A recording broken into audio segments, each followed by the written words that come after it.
Hyderabad Kondapur rave party కేసులో కీలక అంశాలు వెలుగులోకి వచ్చాయి. ఎక్సైజ్ పోలీసులు అశోక్ అనే వ్యక్తిని అరెస్టు చేశారు. ఈ రేవ్ పార్టీలో అశోక్ ముఖ్యమైన వ్యక్తిగా ఉన్నాడు. అశోక్ తన వెహికల్ కు ఎంపీ స్టిక్కర్ వేసుకొని తిరుగుతున్నాడు. ఎంపీ స్టిక్కర్ ఎవరిదనేది ఇంకా క్లారిటీ రాలేదు. ఏపీలోని వ్యక్తులతో తరచుగా రేవ్ పార్టీలు నిర్వహిస్తున్నట్టుగా గుర్తించారు. డ్రగ్స్ అలవాటున్న యువతీ యువకులే టార్గెట్గా రేవ్ పార్టీలు నిర్వహిస్తున్నట్టు ఎక్సైజ్ పోలీసుల విచారణలో తేలింది. రైట్, రేవ్ పార్టీకి సంబంధించి అప్డేట్స్ మా ప్రతినిధి సుష్మిత అడిగి తెలుసుకుందాం. సుష్మిత, చెప్పండి, అశోక్ ని అదుపులోకి తీసుకున్నట్లుగా తెలుస్తోంది. అంటే కొత్త విషయాలు ఎటువంటి వెలుగులోకి వచ్చాయి? కొండాపూర్ రేవ్ పార్టీలో ఇప్పటికే 11 మందిని ఎక్సైజ్ పోలీసులు అరెస్ట్ చేశారు. అందులో ఎవరైతే ముఖ్యంగా కింగ్ పింగ్ ఉన్నారో అశోక్ నాయుడు అనే వ్యక్తిని కూడా అరెస్ట్ చేసినట్టుగా కూడా తెలుస్తుంది. ముఖ్యంగా ఇతని ఆర్గనైజర్ ఉన్నట్టు కూడా చెప్తూ ఉన్నారు. అయితే పూర్తిగా 11 మంది ఇక్కడికి వచ్చి యువకులతో సహా డ్రగ్స్ తీసుకుంటూ కూడా పట్టుబడ్డారు. అయితే ఎక్సైజ్ పోలీసులు రైడ్ చేసిన సమయంలో అక్కడ డ్రగ్స్ కానీ అలా గాంజా దొరికినట్టుగా కూడా తెలుస్తుంది. సో పూర్తిగా అక్కడ ఉన్న యువకులు ఎవరైతే ఉన్నారో యువతులకి నోటీసులు ఇచ్చి పంపించి వేశారు.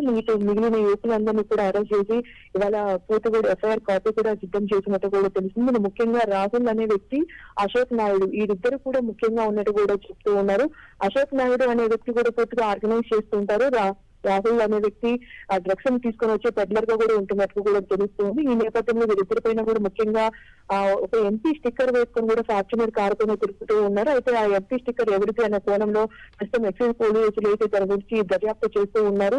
అయితే కొన్ని చోట్ల వరకు కూడా చూసుకుంటే ఎంపీ స్టిక్కర్ ఫేక్ అని కూడా చెప్తున్నారు. అంతేకాకుండా ఎక్కడైతే ఫాస్ట్ ట్రాక్ టోల్స్ ఉంటాయో ఆ టోల్స్ ని స్కిప్ చేసేందుకు కూడా ఈ ఎంపీ స్టిక్కర్ ని వాడుతున్నట్టు కూడా తెలుస్తుంది.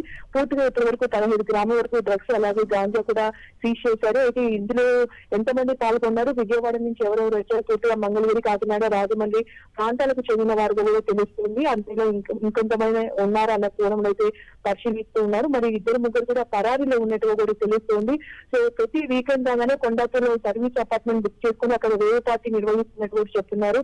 యువతులను తీసుకుని వచ్చి వాళ్ళకి డ్రగ్స్ ఇచ్చి వాళ్ళతో నృత్యాలు చేపిస్తూ అసాంఘిక కార్యక్రమాలతో పాల్పడుతున్నట్టు కూడా చెప్తున్నారు. ముఖ్యంగా ఇందులో అశోక్ నాయుడు అనే వ్యక్తి ఉన్నట్టు కూడా తెలుస్తుంది. అతనితో పాటు మరి ఎవరెవరు ఉన్నారు, విజయవాడ నుంచి ప్రతి వీకెండ్ ఎవరెవరు వస్తున్నారో కోణంలో కూడా పరిశీలిస్తున్నారు. డార్క్ వెబ్ ద్వారా కూడా డ్రగ్స్ ను ఆర్డర్ చేస్తున్నట్టు తెలుస్తుంది. అట్లా ఓకే సుష్మిత, థ్యాంక్ యూ.